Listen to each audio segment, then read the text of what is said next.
Hello, beautiful people. I'm back again. Thank you, guys. Thank you to all my returning subscribers. God bless you, guys. To my new subscriber, you're highly welcome. Well, my people, this guy, one of the six, so he named na Adam.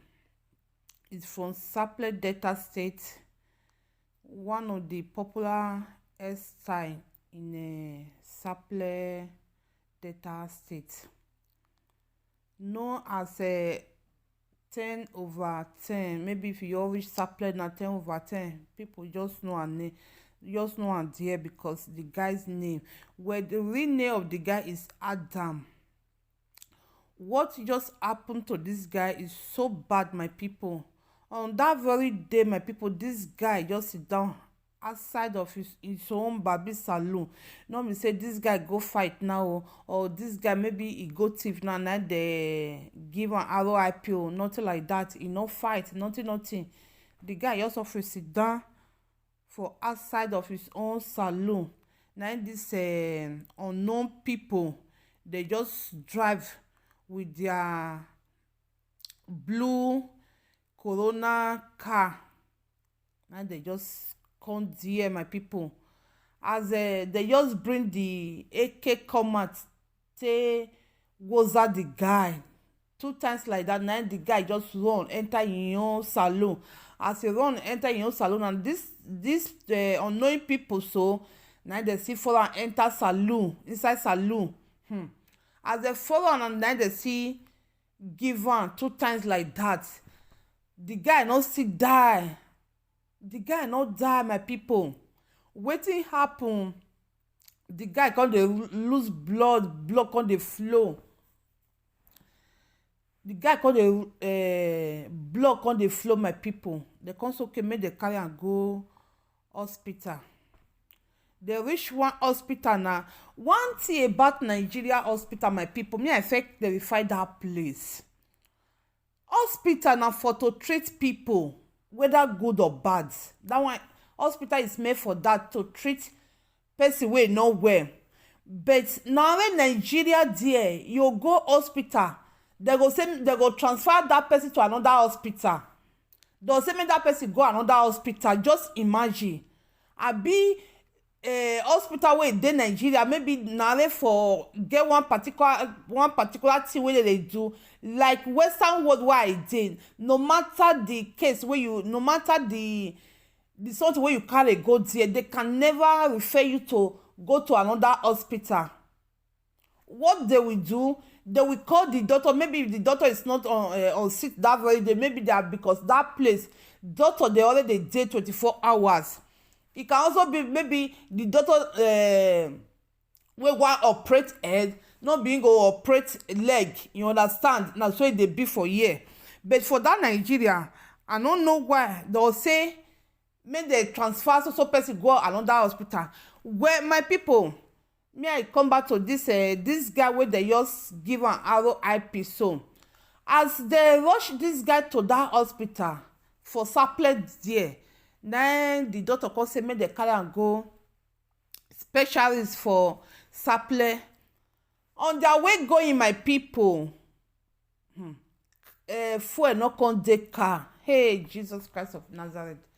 As fuel no dey, they come still come back again. Make una see the way this guy just say lose in life like that. He just like I don't even know whether na play or whatever. Even the time when they take rush and go that hospital, the first hospital, when doctor tell them say make they rush and go another hospital, that boy for dey alive now. I wish Nigeria is a well country organized. That boy for dey alive now. Maybe he go dey hospital, they take treatment now. Just imagine the way they take, they just see the way this guy just say go like that. Not be say this guy na person wey dey sick or they no come see the they come look around the whole world, no tablet to cure this guy sickness. Not be say na that one na happen, my people. Just imagine the way they take this guy just say go like that, because of that country is not well organized. That country is not well organized, my people. I'm just telling you the fact, because the kind ROP where people they get for that country, the society contribute to many RIP where people they get for there. I'm telling you, whether you like it or not. Now there you will see, you go hospital, they'll say no oxygen. It's only Africa, then Nigeria. You'll see that kind of thing. How can a full hospital where you know say 24 hours people they go hospital, they come in, they enter, they come in, come they treat. You go now in Nigeria hospital, you see say no oxygen, no light to treat person. Just imagine. And the worst thing of it, my people, nobody is doing anything. Not everybody you feel or concern say e no concern me, e no concern me. Now that country take be like this. So one day e go concern that person wey say e no concern am. E go concern the person. Just imagine now, this guy just go with arrow happy like that. And the worst part of it, my people, before they transport this guy to hospital, where doctor come still refer them go another place. I wish na place now well organized. That time sef, ambulance don come rush the guy. Before they even rush the guy go hospital, everything go dey inside the ambulance wey dey take treat the guy before the boy reach hospital. Like that kind hospital now, my people, where they say make they transfer. How can a full hospital you go there, they'll say, they tell you say make they transfer and go another place. Before they transfer person, 1 minute, my people, one seconds, I'm saying 1 second can save lives. For that can save life. It can save life. Just that in that country, it's just like, I don't even know how to put it, whether I don't care. Now in Nigeria, you go. Now in Nigeria hospital, doctor go even do their own. Police now will come investigate. Why? In this Western world where I dey, my people, anything wey happen to any patient, my people, the government want to know the reason why that person just go, like why the person get RIP. But for Nigeria and everybody, you all feel of concern, say no concern me.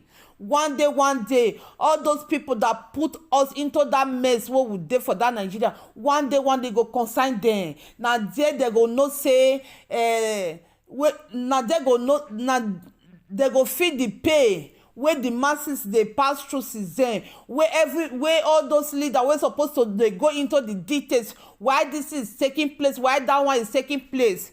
They feel of concern. One day it go affect them. If it not affect their children, it go affect their unborn children, their generation to come. Because this mess what would they so now they put us, and a minute can save lives, a second can save lives. But for that Nigeria, because of the system, because of how they take do, they save life. Before now they'll say transfer and go here, transfer and go there. And then worst thing, my people, where this guy, where they shoot am, if we can't gather, carry and go hospital. And they are going to the second hospital, my people. And so the fuel take finish. As the fuel finish, before the gather say make they find money to buy fuel again. Now this guy just give up. This thing wey happen to this guy, so how many, a lot of people wey dey happen like that for Nigeria, where they no go see money to buy fuel, go carry the person go hospital. Things dey happen for that country.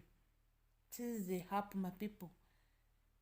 It take the grace of God to live in that country.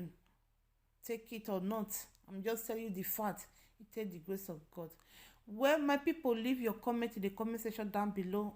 Bye. See you guys on my next video. Bye bye. Ciao ciao.